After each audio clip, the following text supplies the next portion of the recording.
Hello guys, তো আমার নাম সরলা, আমি একজন ছোট্টখাট্ট ব্লগার। আমাদের আজকে কলেজে পরীক্ষা ছিল। আমার ফোনে এখনো ব্লগ স্টার্ট করলাম না রে, তুই করে দিলি। বাবা কারণ এটা ওর আইফোন নতুন কিনেছে, আইফোনে ব্লগ করা কোনো বড় কথা নয়, কিন্তু আমার কাছে অনেক বড় কথা, যেহেতু বান্ধবীর ফোন নিজের টাকায় কিনেছে, আমার খুব আনন্দের। তার জন্য আমি ফার্স্ট ব্লগটা শুরু করলাম। দাঁড়িয়ে আছে আমাদের বাস, ওখানে দাঁড়িয়ে আছে, আমাদের নামিয়ে দিল বাসের থেকে। বলছে আমরা যদি না নামি তাহলে অন্য একটা বাসের সাথে ঝগড়া হবে। বলেছে কি বলেনি? হ্যাঁ, আমাকে দেখা যাচ্ছে। হ্যাঁ বলেছে।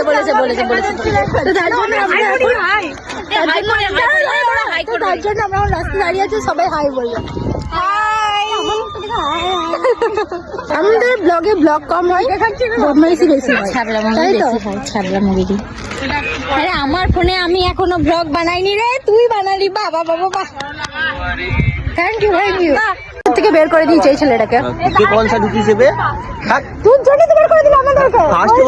আমাদেরকে বললো যে এটা তোমার বন্ধু, আমরা বেরিয়ে যাও, বের করে দিল নাম নেওয়ার সাথে সাথে। আর এই যে এই মেয়েটার মুখ দেখে আজকে আমার পরীক্ষা খুব ভালো হয়েছে, আমি নিজে সবকিছু লিখেছি।